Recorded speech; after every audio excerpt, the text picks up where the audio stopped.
आज हम जिस टॉपिक पे बात करेंगे वो एक बुक है जो you should never read, Shamsul Maarif. Lahore में कौन सी मोस्ट हॉन्टेड एरियाज और लोकेशंस हैं जहाँ पे अक्सर हम सुनते हैं कि एक्सीडेंट हो जाते हैं।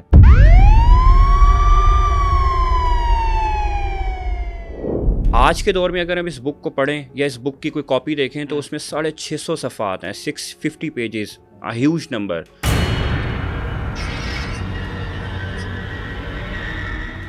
कि वो रात को नींद में कुछ अल्फाज जो है ना वो बोलते थे, जिसमें एक अल्फाज था फ्रीद। नाअहल लोगों के लिए ये किताब नहीं है।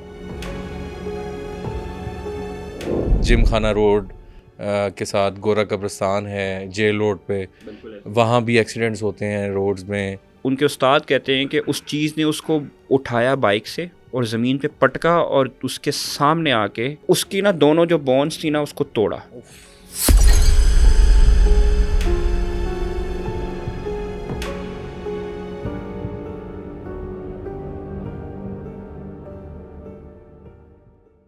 अस्सलाम वालेकुम नाज़रीन, आप देख रहे हैं पब्लिक मिस्ट्रीज़। मैं हूं मुशारिफ फारूकी।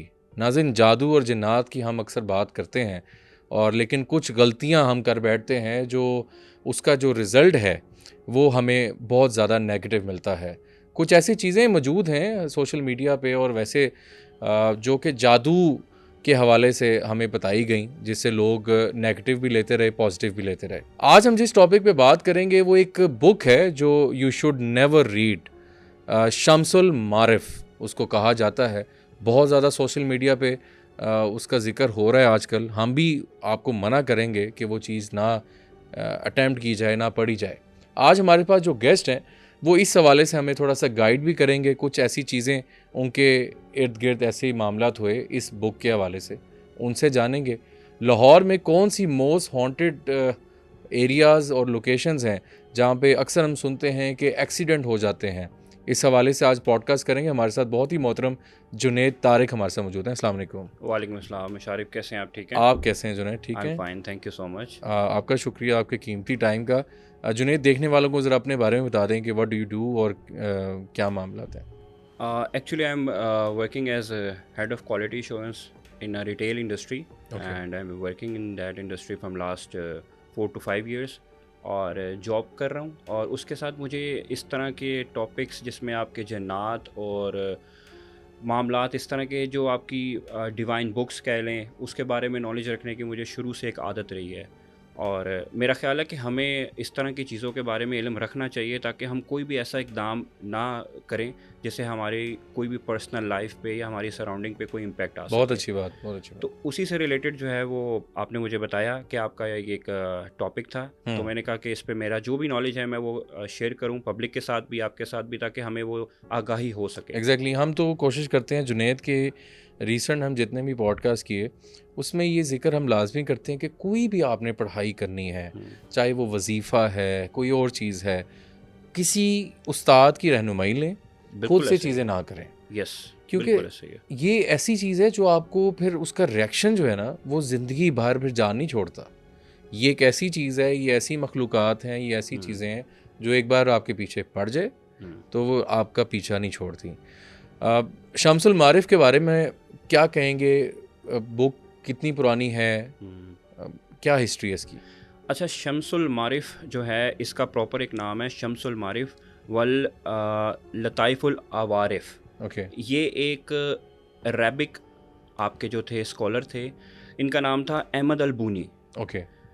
हम इसकी ना थोड़ी सी मैं आपको ब्रीफ हिस्ट्री बताता हूँ ताकि ऑडियंस के लिए भी इसकी अंडरस्टैंडिंग करना थोड़ी सी आसान हो जाए।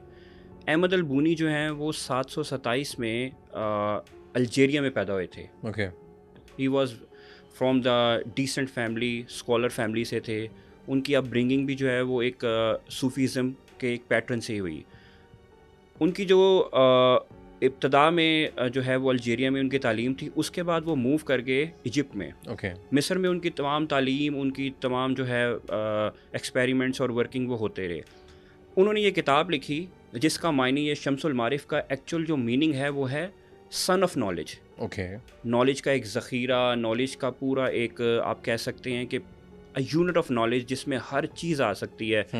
रादर वो आपकी डायमेंशन से रिलेटेड बात हो, वो आपकी कॉस्मिक एनर्जी से रिलेटेड बात हो, जिन्नात से रिलेटेड बात हो, और अल्लाह ताला के नाम और अल्लाह ताला की तमाम जो ताकतें हैं जो इस दुनिया में कायम हैं, जो आपके मलाइका हैं, उन सब चीज़ों को इसमें कवर किया उन्होंने। ठीक है। अच्छा, इसमें बेसिकली उन्होंने कुछ थीरीज़ को बताया, जिसमें एक मैंने आपको थीरी बताई है, हमें कुरान मजीद में अल्लाह ताला ने फरमाया कि 7 जहां तुम्हारे ऊपर हैं, 7 आसमान तुम्हारे नीचे हैं।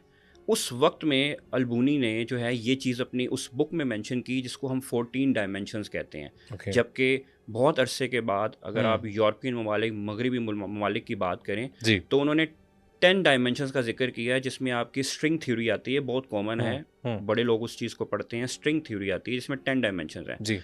उन्होंने 14 डायमेंशन का जिक्र किया। वक्त के साथ साथ अब ये ऐसा नॉलेज था, एक बेसिक मैं आपको अगर बताऊं, ये नॉलेज हो गया या रूहानी नॉलेज हो गया, जिन्नात का नॉलेज हो गया, जो उस दौर के लोगों के लिए बहुत एडवांस था। एग्जैक्टली। उन लोगों ने शायद इस चीज़ को उतना ऑप्ट नहीं किया था। वक्त के साथ साथ लोगों ने इस चीज़ को अंडरस्टैंड करना शुरू किया। जो आपके अलबूनी साहब थे वो फ़िलासफ़र थे और एस्ट्रोलॉजिस्ट थे, कॉस्मिक एनर्जी के बारे में उनको बहुत इल्म था। Basically he was a total scholar. कुछ जगहों पे उनको सूफ़ी भी कहा जाता है, but I have no idea, कोई ऐसे पास्ट में कोई ऐसी डिटेल मेंशन नहीं है कि वो सूफ़ी थे या उनका किसी भी और किसी ग्रुप के साथ कोई ताल्लुक था, ऐसा कुछ मेंशन नहीं है हमारे ठीक है। पास। मतलब he was like a scholar. Yes. लेकिन उन्होंने फिर जो उनकी एक्सपर्टीज थी वो उस बुक में चीज़ें बताई। बिल्कुल ऐसे तो ही। अच्छा, देखने वालों को जुनैद ये बता दें कि ये बुक जादू के तौर के लिए इस्तेमाल की जाती थी, जादू के तरीके के लिए इस्तेमाल की जाती थी, या ये जैसा आपने बताया कि सन ऑफ नॉलेज, इसमें सारी चीज़ें मतलब एक जिसने एक्सपर्टीज़ लेनी है या स्कॉलर बनना है तो सारी डायमेंशन इसमें मौजूद थी? अच्छा मुशारिफ, आपका ये क्वेश्चन बहुत रिलेटिव और डायरेक्ट है। एक्चुअली जब ये बुक लिखी गई थी तो इसके जो टॉपिक्स हैं या चैप्टर्स हैं बहुत ज़्यादा नहीं थे। ठीक है। अगर मैं आपको एग्जांपल के तौर पे बताऊं तो शायद 14 से 20 सफ़ात थे उस दौर में। अच्छा। आज के दौर में अगर हम इस बुक को पढ़ें या इस बुक की कोई कॉपी देखें तो उसमें 650 सफ़ात हैं, 650 pages, a huge number, which shows के हम लोगों ने उसमें जो वक्त के साथ साथ इस बुक में ऑल्ट्रेशन हो चुकी थी। और आप भी समझते हैं कि एक डिवाइन बुक है जो है कुरान मजीद, जिसकी ज़िम्मेदारी अल्लाह ताला के पास है, उसमें कभी कोई तब्दीली नहीं हो सकती। उसके अलावा तमाम मजहबी किताबों में भी तब्दीली की गई, अपने अपने मकासद, अपने अपने मोटिव्स के अकॉर्डिंग उन्होंने उसमें चेंजिंग की। इसी तरह शमशुल मारिफ के अंदर भी ये चेंजिंग हुई। ठीक है। ठीक है। बजाय कि मैं आपको ये बताऊं कि इसका ताल्लुक जादू से है या किस एंटिटी को काबू करने के लिए, इसके 4-5 कंपोनेंट्स हैं जिसको समझना बहुत ज़रूरी है कि इस बुक में एक्चुअली क्या है। ठीक है। मुझे इस बुक को पढ़ने का जो है वो एक्सपीरियंस किस तरह हुआ कि मेरे कुछ जानने वाले हैं, उन्होंने इस बुक को पढ़ने की अटैम्प्ट की। अच्छा। उन्होंने जब अटैम्प्ट की तो बज़ाहिर उन्होंने कुछ पिक्चर्स देखी, क्योंकि मैंने आपको बताया ऑल्ट्रेशन हो चुकी थी, तो उन्होंने कुछ पिक्चर्स को देखा जिसमें जिन्नात का जिक्र था, कुछ स्क्वेयर्स एंड सर्कल्स की डायमेंशंस की, कुछ तावीज़ात की डिटेल्स मेंशन थी। अच्छा, उन्होंने 2-3 दिन उन पिक्चर्स को पढ़ा और जो उनकी अंडरस्टैंडिंग डेवलप हो सकी उन्होंने उससे अंडरस्टैंडिंग डेवलप करने की कोशिश की। दुबई से। अच्छा, उन्होंने जब कोशिश की तो उनकी जो है वाइफ वो बताती हैं कि वो रात को नींद में कुछ अल्फाज जो है ना वो बोलते थे, जिसमें एक अल्फाज था इफ़रीत। इफ़रीत का मैं आपको आगे जाके बताऊंगा इफ़रीत क्या है। इफ़रीत द मोस्ट पावरफुल जो है ना जिन्नात में से एक है, जिनको अल्लाह ताला ने हज़रत सुलेमान अलैहिस्सलाम के कंट्रोल में भी किया हुआ था। exactly. तो आप समझ सकते हैं कि कितनी पावरफुल एंटिटी थी। तो वो लगातार अल्फाज दोहराते थे, इफ़रीत इफ़रीत इफ़रीत।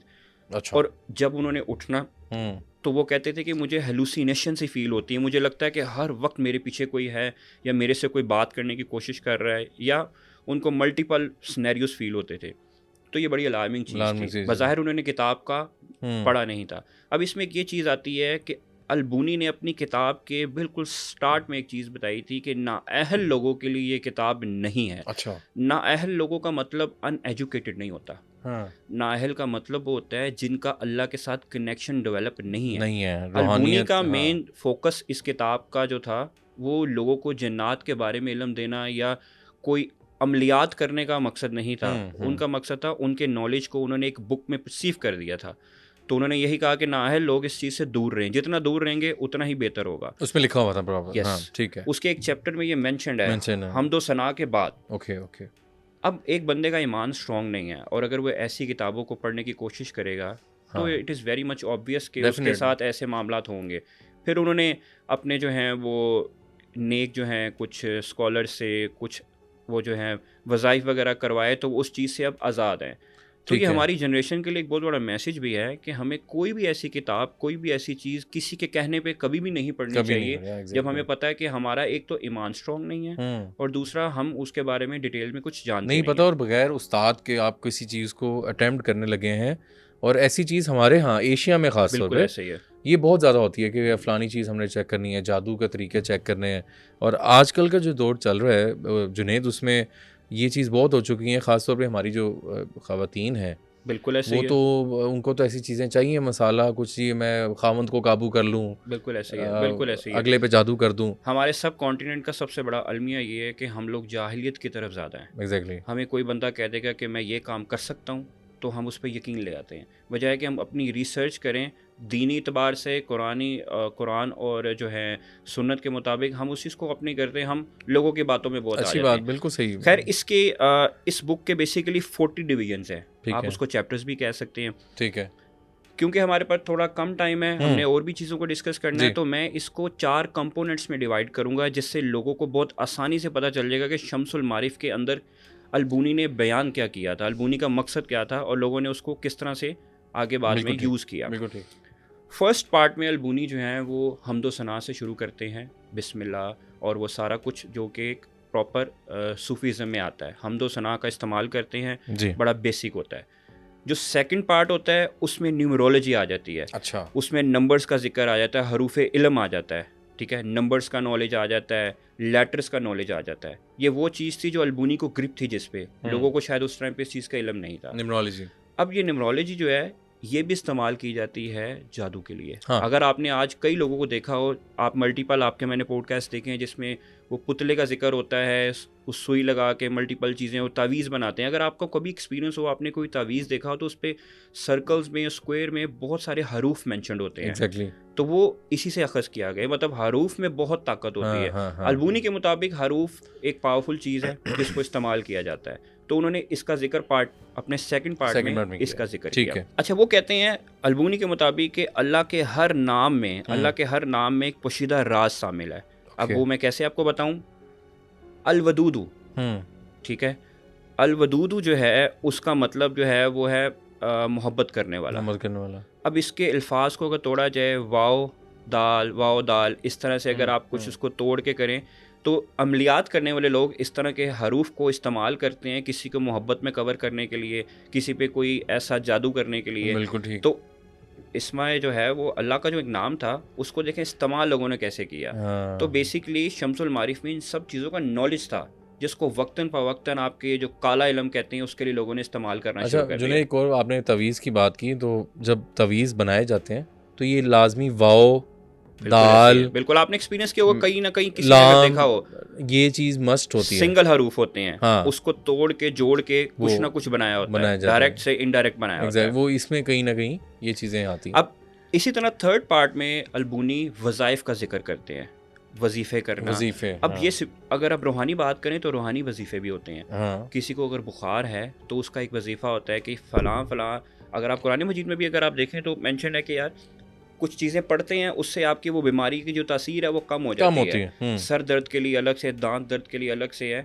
मैं अभी उस तरह से कोट नहीं करूँगा क्योंकि मेरे पास डायरेक्ट रेफरेंस नहीं है, लेकिन दांत दर्द, सर दर्द, आपकी मल्टीपल बीमारियों के लिए कुरान मजीद में एक सोल्यूशन शामिल है। अल्लाह ताला ने हमेशा से हमें वो एक चीज़ दी हुई है, वही चीज़ उन्होंने जिक्र किया कि वज़ाइफ का जिक्र करना, वज़ाइफ का इस्तेमाल कैसे करना है, कुरान मजीद से किस तरह से वो वज़ाइफ को अखज़ करके तो आप उसको अपनी ज़ाती ज़िंदगी में भी इस्तेमाल कर सकते हैं। बिल्कुल ठीक। जो फोर्थ पार्ट था वो एक ऐसा पार्ट था जिसको ऑल्टर बहुत बुरी तरह किया गया, सेंचुरीज टू सेंचुरीज, जिसमें स्पिरिट्स आ जाती हैं, जिन्नात आ जाते हैं, मलाइका आ जाते हैं, डायमेंशंस का जिक्र आ जाता है, इल्म नजूम आ जाता है।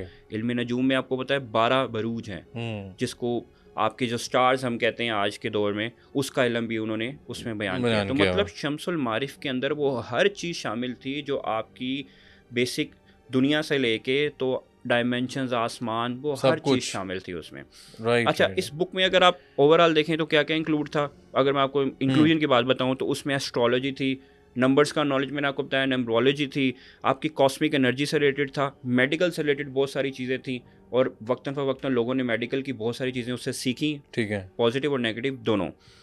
फिर उसमें आता है कि जिन्नात की जो चीज़ थोड़ी सी अलार्मिंग थी वो ये थी कि जिन्नात की खसूसियत बयान करने से ज़्यादा जिन्नात को काबू करने के बारे में जिक्र था, अच्छा उसमें, हाउ टू कंट्रोल जिन। ओह, तो ये चीज़ ऐसी थी, उन्होंने शायद उस मतलब में ना लिखी हो, लेकिन उन्होंने जब किताब में ये सब जिक्र किया, या अगर आज की किताब हम पढ़ें तो उसमें ये चीज़ें बहुत कॉमन है कि किस Common है। तरह से जिन्नात को आपने काबू करना है।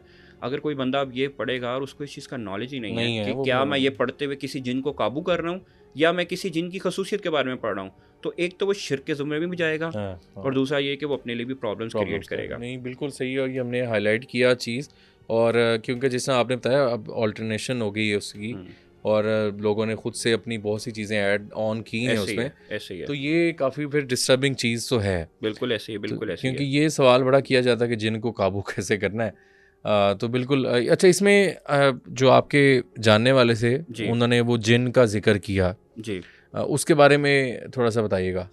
अच्छा, इफ़रीत, हाँ, फ्री, उन्होंने ज़िक्र किया था, जो एक नाम बहुत बड़ा बार उन्होंने दोहराया, तो वो इफ़रीत था। ये उस बुक में लिखा हुआ था? उस बुक में सिर्फ इफ़रीत का ज़िक्र नहीं है, ठीक मल्टीपल है, जिन्नात की इक़साम का ठीक ज़िक्र है। है, जिसमें हिन्न आ जाते हैं, हुँ, आपके मल्टीपल जिन्न आ जाते हैं। मेरे पास उनके नाम इस तरह से मैं आपको बता सकता हूँ, लेकिन ज़ुबानी मुझे ज़ुबान ठीक, ठीक, याद नहीं है। ठीक, ठीक, इफ़रीत जिन जो है वो जिन्नात की सबसे पावरफुल किस्म कह सकते हैं, ठीक है। ठीक है?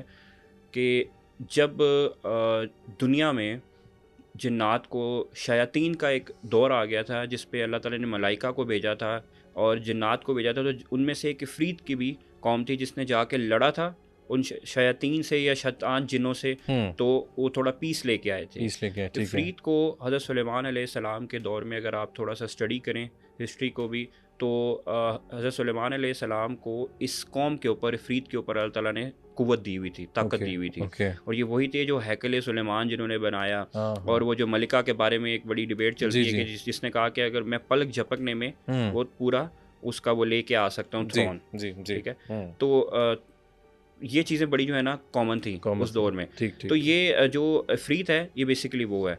तो इफ़रीत क्योंकि पावरफुल एंटिटी थी, तो इस वजह से शायद की बात है कि उसको वो हेलुसिनेशन उसी वजह से आ रही थी कि वो शायद किसी चीज़ के कंट्रोल में हो रहा था, या उसको वो तंग कर रही थी तंग कर चीज़। रही थी क्योंकि उसने वो चीज़ अटेम्प्ट करने की कोशिश की है ना? बिल्कुल ऐसे ही है। बिल्कुल ठीक। अच्छा, जो 4th चैप्टर था उसके अंदर अलबूनी के इस बुक में जो भी मैंने भी स्टडी करने की कोशिश की है, एक जी। बड़ी डिफरेंट सी चीज़ लिखी थी जो कि आजकल गलत जिसका इस्तेमाल किया जाता है। हुँ, मैं उसको आपको ना एक हदीस का रेफरेंस दूंगा ताकि वो गलत ना हो जाए। ठीक है। मसलन जैसे सही मुस्लिम की हदीस 7054 में है हुँ, कि अल्लाह पाक ने हफ्ते को बनाया, हुँ, अल्लाह ताला ने ज़मीन को हफ्ते वाले दिन बनाया, ठीक ठीक है। है, पहाड़ों को इतवार वाले दिन बनाया, दरख्तों को पीर वाले दिन बनाया, हुँ, मखलूक़ात को ट्यूसडे को, नूर को बुध को, जानवरों को थर्सडे को, और लास्टली हज़रत आदम अलैहिस्सलाम को जुम्मे वाले दिन पैदा किया था। अच्छा।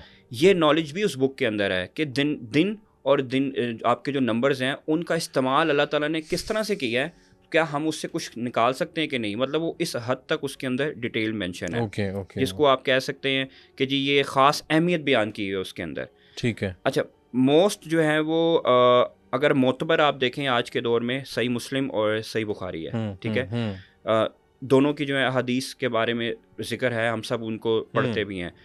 उसके बाद इमाम हाकिम जिन्होंने इन दोनों की अहादीस को पढ़ा हुँ, और एक कलेक्शन बना के अपनी जो होती है ना वो बयान की, तो इमाम जो हैं हाकिम साहब जो हैं, हदीस है मुस्तदरिक का मतलब होता है कलेक्शन, हुँ, क्योंकि ऐसी बात ना करना कि जो उन्होंने ऑन की हुई है। ठीक, ठीक। तो उनके मुस्तदरिक अल हाकिम 314 में है कि आप सल्लल्लाहु अलैहि वसल्लम ने फरमाया कि शिर्क की पहचान ऐसे ही है, हुँ, शिर्क की पहचान ऐसी है कि जैसे अंधेरी रात में सफ़ा के पहाड़ पे एक रेंगती हुई चूंटी हो। हुँ, मतलब कि we can not balance out this thing कि यार हम किसी एक छोटी सी बारीकी से शिर्क की तरफ तो नहीं जा रहे। बिल्कुल सही, अब बिल्कुल। जिन्नात का नॉलेज आप कोशिश कर रहे हैं लें, तो क्या ऐसा तो नहीं है कि उससे आपके हुँ, शिर्क वाला कोई पॉइंट जो है वो पॉपअप हो रहा है और आप उसके बारे में वो अवेयर नहीं हो रहे। तो ये जो हदीस थी ये बहुत इंपॉर्टेंट है हमारी ज़िंदगी के लिए। एग्ज़ैक्टली। मैंने ये कोट शायद इस वजह से की है कि हम किसी भी काम को करने से पहले ये ज़रूर देखें कि क्या वो चीज़ शिर्क की तरफ तो नहीं जा रही। हाँ, बहुत माइन्यूट किस्म की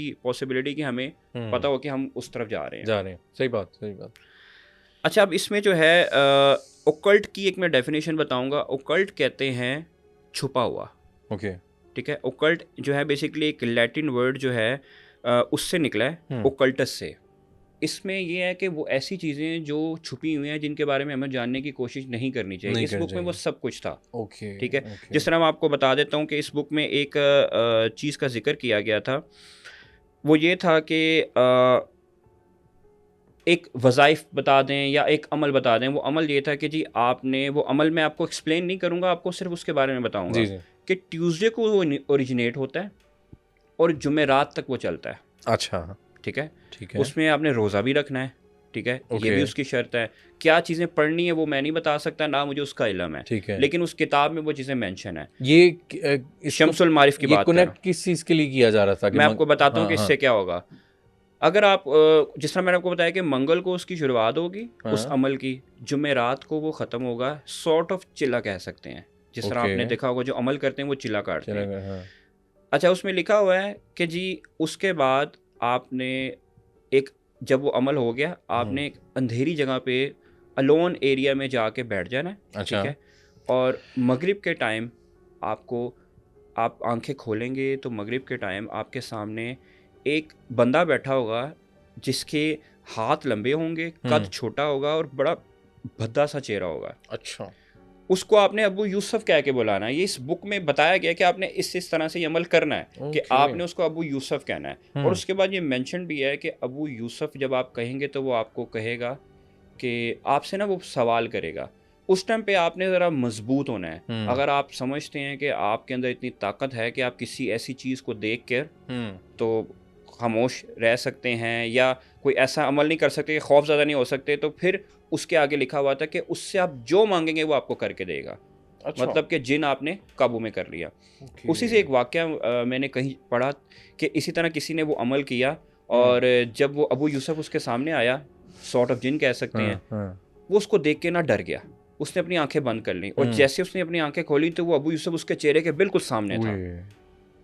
खैर उसने कुछ कहा नहीं उसको, लेकिन आप सोचें कि वो किस हद तक वो एक एक्सट्रीम हो सकती है कि आप जो हैं वो करें। फिर 7 जिन्नात हैं इसी बुक के अंदर, वो अमल बताया हुआ कि 7 जिन्नात हैं, वो भी आपके सामने आएंगे। आपने उनसे नहीं डरना, उनको बताना है अपना कुछ जो भी आपका प्लान है या जो भी आप हासिल करना चाहते हैं। तो ये चीज़ें ना बेसिकली उस बुक में हर वो गलत काम बताया है। उस बुक में ये बताया गया है कि आपने किसी को डिसीव कैसे करना है, ओके। आपने कोई गलत काम कैसे करना है। तो अगर हम देखें तो रूहानी किताब में कभी भी ये जिक्र नहीं होगा कि आपने किसी को कत्ल कैसे करना है। 99% लोग जो है ना वो इस बुक को सर्च करेंगे। बिल्कुल ऐसे ही है, बिल्कुल ऐसे ही है। और वो देखेंगे यार जिन कितों असी लबी है। क्योंकि हम वही मैंने बात की है, तो हम प्लीज़ खुदारा ऐसी अटैम्प्ट ना करें, अपने बच्चों पे नज़र रखें। कोई भी ऐसी चीज़ अगर होती है खुद से भी ना करें। हमारा सिर्फ हम आपको ये गाइड करें कि इस तरह की गलती ना करें जो इनके जानने वालों ने की। बिल्कुल ऐसे ही तो है। उनके साथ जो हुआ। जुनेद ये बताएं कि लाहौर में काफ़ी ऐसी लोकेशंस होती हैं, हम अक्सर सुनते रहे ये जिम खाना रोड के साथ गोरा कब्रिस्तान है, जेल रोड पे, बिल्कुल ऐसे ही वहाँ भी एक्सीडेंट्स होते हैं रोड्स में। आपके किसी करीबी जानने वाले का एक वाक़या हुआ कनाल रोड पे, तो वो ज़रा बताएं। और वो आपने एक जिक्र किया था मुझे उसका, और बड़ा मतलब स्केरी था वो सीसीटीवी फुटेज, और उसके बाद जिस तरह उनका एक्सीडेंट हुआ। तो हम चाहेंगे कि लोगों को हम बताएं कि वाकई कुछ ऐसी चीज़ें, एंटिटीज़ मौजूद होती हैं, किसी का गुज़र होता है। ये नाज़रीन हम अक्सर देखते हैं कि कई जगहों से उन मखलूक़ात का गुज़र होता है, वहाँ पे आपको कोई ऐसी चीज़ नहीं करनी चाहिए। अक्सर लोग वो हम देखते हैं कि घर है वहाँ पे कोई वॉशरूम कर दिया तो वो वहाँ से गुज़र होता है किसी नेक चीज़ों का या चीज़ों का, तो उसने उसको मारा या इस तरह की चीज़ें। क्या वाक़या था? अच्छा देखिए, वाक़या बताने से पहले मैं ये चीज़ ज़रूर ऐड करना चाहूँगा कि आपको पता होगा पुराने वक्तों में, पुराने दौरों में जो वॉशरूम था जी, वो घर की हदूद से थोड़ा हट के होता था। एग्जैक्टली। आजकल एक ट्रेंड है, हम सभी उस चीज़ के लिए यूज़ हुए हैं कि हमारे रूम्स के साथ अटैच्ड वॉशरूम होते हैं। और वॉशरूम ऐसी जगह है जो नापाकी जहाँ पर आती है। क्यों कहा गया है कि वहाँ पे अपने कपड़े नहीं आपने हैंग करने, और वहाँ पर आपने दुआ पढ़ के जानी है, और वापस आने पे भी आपने वो पढ़ने हैं, वो वर्ड दुआ पढ़नी है। बिल्कुल बिल्कुल। तो इसीलिए आपको एक तो हर टाइम कोशिश करनी चाहिए कि आप वज़ू में रहें। कोई ऐसा शैतानी अमल आपके साथ तभी होता है जब आप वज़ू में नहीं होते। जन्नात को, ऐसी मखलूक़ात को नजासत पसंद है, उनको गलीज़ जो है वो कपड़े हों या जो भी मल्टीपल चीज़ें हों वो उससे अट्रैक्ट होते हैं, जिसमें खुशबू भी आ सकती है अजीब सी, या जो भी मल्टीपल चीज़ें। आपने जिम खाना का जिक्र किया, बिल्कुल ऐसे ही अगर किसी ने भी एक्सपीरियंस करना है, मैंने खुद पर्सनली एक्सपीरियंस किया था जिम खाना रोड पे, क्योंकि कब्रिस्तान भी है। एग्जैक्टली। अगर आप वहाँ पे रात 12 के बाद एक अकेले वॉक करने की कोशिश करते हैं, आपको बाकायदा महसूस होगा कि कोई ना कोई एंटिटी है आपके अराउंड, आपको वो एहसास दिलाएगी। मैं ये नहीं कहता कि आपको कोई उठा कर ले जाएगा या आपके साथ कुछ ऐसा हो जाएगा, बट एहसास दिलाते हैं। One of my family member, उनके साथ एक प्रॉब्लम हुई केनाल रोड पे, ग्रीन फोर्ट सोसाइटी। ओके। बहुत कॉमन है वहाँ पे एक्सीडेंट्स होना। अच्छा। बहुत अरसे से हम सुनते भी आ रहे हैं, देखते भी आ रहे हैं, और वो एक्सीडेंट्स ऐसे होते हैं कि लोग बताते हैं कि चलते चलते ब्रेक फेल हो गई, अचानक कोई चीज़ सामने आई, या उनको ऐसा लगा कि गाड़ी सामने एकदम रुकी है कोई। वाक़या कुछ इस तरह होता है कि वो वहाँ से गुज़रते हैं जी। और गुज़रने के बाद जो है वो उनका एक्सीडेंट होता है।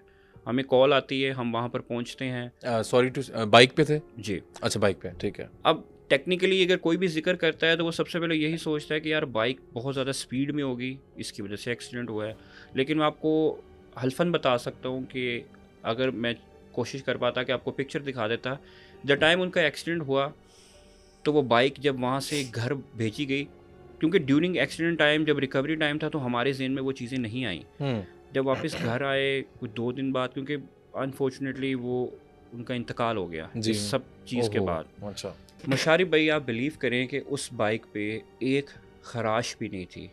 एक बंदा जिसकी दोनों थाई बोन्स फ्रैक्चर हो चुकी हों, तो सोचें कि उसके जिस चीज़ पे वो सफ़र कर रहा था, इधर वो गाड़ी हो, कोई कार या बाइक कुछ भी हो, तो उसकी क्या हालत होगी। एग्जैक्टली। हमारे बॉडी में सबसे स्ट्रॉन्ग बोन है आपकी थाई बोन, और वो दोनों फ्रैक्चर थी।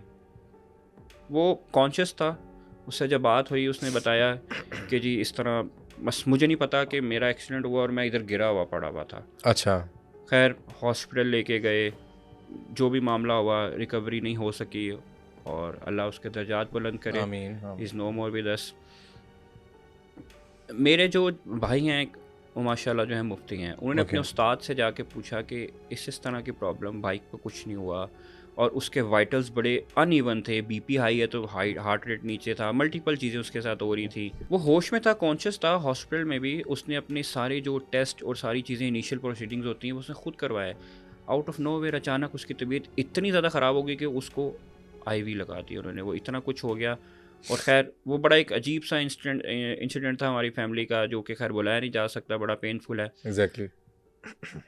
उस वाक़ये के बाद जो भाई हैं उन्होंने मुफ्ती साहब से पूछा, अपने उस्ताद से पूछा कि इस तरह मामला हुआ था बाइक, क्योंकि वक्त गुजरने के बाद ना, एक अमल होने के बाद आपको याद आता कि यार ये चीज़ें तो इस तरह से थी, कुछ कनेक्टिविटी आप बनाते हो। ठीक है। हमने वो कनेक्टिविटी बनाने की कोशिश की, तो बाइक पे अजीब सा जो है वो कुछ नहीं था। इवन उनकी जब हॉस्पिटल से आफ्टर डेथ जब उसको लेके आ रहे थे, तो गाड़ी पे भी कुछ इंग्लिश में लिखा हुआ था कि कुछ चीज़ें जो चली जाती हैं वो दोबारा वापस नहीं आती। तो हमारे लिए बड़ी अलार्मिंग चीज़ थी। बज़ाहिर मैं ऐसी चीज़ों पे यकीन नहीं करता, लेकिन जो चीज़ें बताई गई, जो देखी, वो अजीब सी थी। अब भाई ये बताते हैं कि जी उनके उस्ताद ये कहते हैं कि वो जब वहाँ से गुज़र रहा था तो शायद वहाँ से कोई बसर हो रहा था, गुज़र बसर हो रहा था उन चीज़ों का।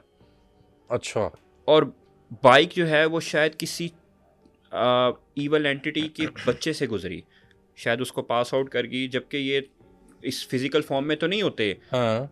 तो शायद उस वजह से इस तरह वहाँ, और बताया ये गया भाई के अकॉर्डिंग कि जी उनके उस्ताद कहते हैं कि उस चीज़ ने उसको उठाया बाइक से, ओके। और ज़मीन पे पटका और उसके सामने आके, क्योंकि वो एक खौफ में रहा है, एंड तक वो एक खौफ में रहा है, Oh my God। तो उसकी ना दोनों जो बोन्स थी ना उसको तोड़ा। तो वो हम रिलेट कर पा रहे थे कि कहीं ना कहीं ऐसा हुआ भी है कि वो कॉन्शियस था, लेकिन वो, ये उन्होंने बताया। यस, अच्छा। और ये मामला हुआ। एक जुनैद, आपने भी गाड़ी का जिक्र किया, उस पे क्या लिखा हुआ था?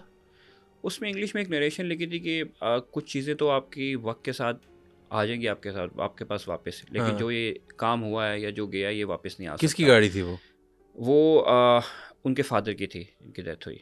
ओके। ठीक है। तो ये कब? अलार्मिंग चीज़ ये हाँ। थी कि इत्तेफाक हॉस्पिटल में थे। इत्तेफाक हॉस्पिटल की जो अपनी पार्किंग है, वो हाँ। ऐसी नहीं कि वहाँ पे कोई भी बंदा अंदर आ जाए, वो Okay. पूरी चेक एंड बैलेंस रखते ठीक हैं। है। तो ये वो वाकया था। और उधर मैं आपको एक चीज़ और ऐड ऑन करता चलूँ कि जब वो इमरजेंसी में सीरियस थे, आईसीयू में थे, तो हमने ना सदका देने की कोशिश की। और आप बिलीव कर सकते हैं कि एक बकरा लेके सदका देने के लिए जो है वो मेरा भाई और एक मेरा कज़न गया है। तो किसी भी मस्जिद का दरवाज़ा ही नहीं खुला हुआ था, कोई मदरसा सदका ले नहीं रहा था, जबकि मदारिस जो हैं वो सदका ले लेते हैं। और हमें काफ़ी कोशिश करने के बाद एक साइकिल पे चलता हुआ एक राहगीर गुजरते हुए खुद पूछ रहा है कि आप सदका दे रहे हो? तो उन्होंने अच्छा। कहा जी हम सदका देने की नीयत से ही आए हैं। तो उसने कहा मुझे दे दो। अच्छा। अच्छा, जब उन्होंने सदका वो बकरा दिया सदके का, और वो कहते हैं कि हम कुछ 10 सेकंड के लिए बस गाड़ी में बैठ के निकले, जब पीछे मुड़े हैं तो वो कुछ भी नहीं था, बंदा वो गायब? बंदा गायब था। कहते हैं कि ये मेरी से गलती होगी, मैं मुड़ा इस वजह से था कि मैं पूछ लूँ कि यार आपको कलमा आता है, क्योंकि सदका जो है वो मुसलमान को ही दिया जाता है। ठीक है। कहते हैं लेकिन जब मैं मुड़ा हूँ तो पीछे कोई भी नहीं था। My तो ये God. मल्टीपल चीज़ें थी जो हमने देखी, जो हमने अच्छा, ये जो सुनी। गाड़ी पे अल्फाज लिखे थे, ये उसी दौरान है जब वो हॉस्पिटल में थे? जब उनकी डेथ हो गई थी और जब सब नीचे आ रहे थे, वो वो एक बड़ा एक सैड इन्वायरमेंट हाँ, होता है, हाँ, तो हाँ। उस टाइम वो लिखा हुआ था।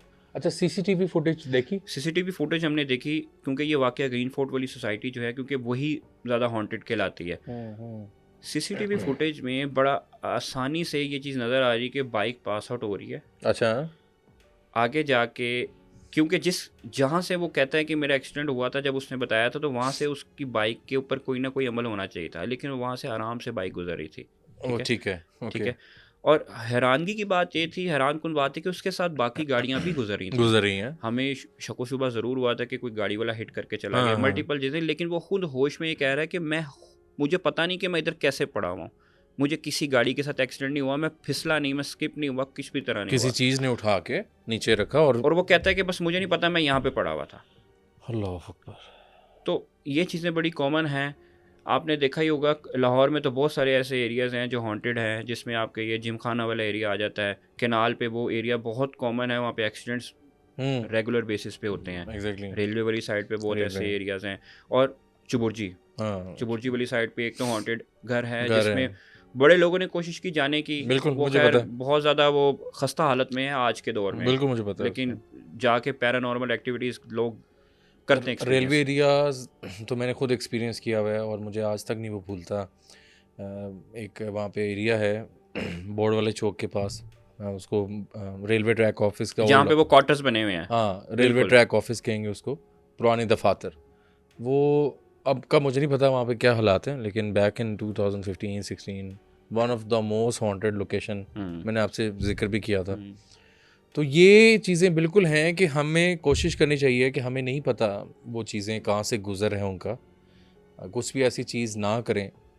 अब जो आपके करीबी थे भाई, उनको तो उन्होंने तो बेचारे ने तो कुछ ऐसी चीज़ गलत की भी नहीं ना, वो तो सिर्फ गुजर रहा था। बिल्कुल ऐसे ही है। लेकिन यू नेवर नो, इस मखलूक का आप एतबार नहीं कर सकते इस पे, बस अल्लाह बचाए। मैंने जैसा बताया कि ये मखलूक अगर आपके साथ किसी तरह भी अटैच हो जाए तो बहुत मुश्किल काम है कि इससे आप जान छुड़वा सके, मेंटली आप डिसेबल हो जाते हैं। हमें इसीलिए हमेशा वज़ू में रहना चाहिए और अल्लाह से दुआ करनी चाहिए कि देखें, ऐसी मखलूक़ात एनी टाइम आपके साथ आपके पास होती हैं। बिल्कुल हमारे आपने साथ ये सुन रही तो होती हैं। बिल्कुल बिल्कुल ऐसे ही है। हाँ, आपको ये तो पता होगा कि करीन हर बंदे के साथ है। एग्जैक्टली। हमजाद जिसको कहते हैं। हाँ, हाँ। और ये बड़ा कॉमन है आज, पता नहीं लोगों को शायद इस चीज़ का इल्म है। हमजाद जो है वो आप जब इस दुनिया से जाते हैं तब वो हमजाद आपका आज़ाद हो जाता है। एग्जैक्टली। अक्सर आपने देखा होगा लोगों को ये करते हुए कि जब कब्र पे जब दफना दिया जाता है मुर्दे को, जी। वो अपने उस बंदे को जब दफनाते हैं तो कोई एक बंदा जो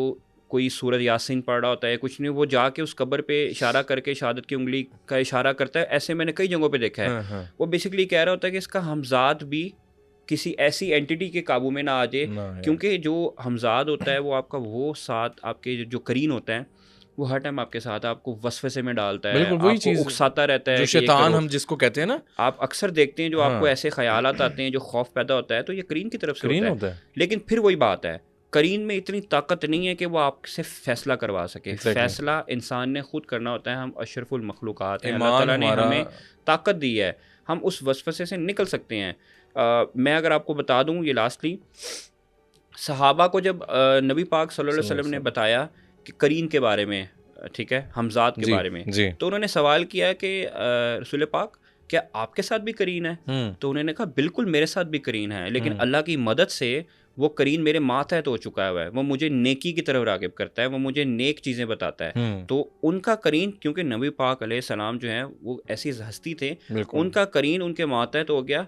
अब हम लोग जो हैं, हम लोग कितनी नमाज़ें पढ़ते हैं, कितने सदक़ात देते हैं, कैसे नेक अमल करते हैं, ये हमारे ऊपर खुद से है कि हम ऐसे काम करें कि हम भी अपने करीन को, अपने हमज़ाद को मात दे सकें। बिल्कुल, बहुत अच्छी बात आपने की है, और हम यही चीज़ हमेशा गाइड करते हैं कि हम पॉजिटिविटी लाएं अपने अंदर।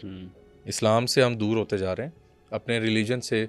मैं हमेशा ही बात करता हूँ कि आप मुसलमान हैं, आप क्रिश्चियन हैं, आप हिंदू हैं, अपने मज़हब के साथ कनेक्ट हों, ताकि आपको नेगेटिविटी ना छुए। हम जितना नेगेटिविटी की तरफ जाएंगे वो हमारे साथ नेगेटिविटी आएगी, और वो ये वाली बात है कि जी हमें महसूस होता है कि मेरे साथ कोई है। बिल्कुल ऐसा ही है। हम वेट करते हैं कि शैतान आएगा, वो हमारा अपना ही शैतान होता है जो हमें बिल्कुल ऐसे ही सारा कुछ दिखा रहा होता है। देखिए, this is a very great platform जो आपने बनाया है, जिसमें आप लोगों को अवेयर भी करते हैं और कुछ ऐसे वाक़यात भी बताते हैं कि लोग उनसे अवेयरनेस लेकर अपनी ज़ाती ज़िंदगी में ऐसे वो काम ना करें जिससे किसी और की ज़िंदगी में नुकसान हो। बिल्कुल जुनैद, बिल्कुल। हमारी कोशिश होती है, मेरी शुरू से, कि मैं जब से ये प्रोग्राम्स भी कर रहा हूँ, तो मेरी कोशिश ये कि कोई मकसद पूरा हो, लोगों की हेल्प आउट हो, लोग बचें ये चीज़ों से। और आपका बहुत शुक्रिया Junaid, thank you so much. बहुत इंटरेस्टिंग आज का टॉपिक था, मुझे भी बड़ी नॉलेज मिली, और यकीनन देखने वालों को भी इस चीज़ से नॉलेजेबल सारा सिस्टम हुआ है। और यकीन करें, वो जो आपका वाक़या मैंने सुना, वो एक ऐसी चीज़ होती है कि उसमें इंसान भी बेबस है। बिल्कुल ऐसे ही है। एक ऐसी चीज़ किस तरह से, किस वक्त से आप गुजरते हो, वो उसी पे पता चल रहा होता है। उसके पेरेंट्स किस तरह से उस वक्त से गुजरे हैं, बिल्कुल, they know it very well. ऐसे ही है। बाकी अल्लाह ताला जो है हम सबको इस चीज़ का हौसला दे कि हम नेकी की तरफ ही जाएं। जी, और अपने अमाल को बेहतर से बेहतर ही बनाएं। बिल्कुल। Thank you so much. You welcome. नाज़रीन, आज का पॉडकास्ट आपके सामने था। अपने फीडबैक से मुझे ज़रूर आगाह कीजिएगा। अगेन हम कहेंगे, do not try anything at home, जो हम लोगों ने आपको आज बात बताई, और हमारी बातों से कुछ सीखें, पॉजिटिविटी की तरफ जाएं, अच्छा मैसेज फैलाएं। तो अपनी फीडबैक से मुझे ज़रूर आगाह कीजिएगा, कमेंट सेक्शन में बताएं। कुछ सवाल अगर आप पूछना चाहते हैं तो जुनैद को हम नेक्स्ट इंशाल्लाह दोबारा इन्वाइट करेंगे। तो अभी तक के लिए मुशारिफ फ़ारूकी और जुनैद तारिक को दीजिए इजाज़त। अल्लाह हाफ़िज़।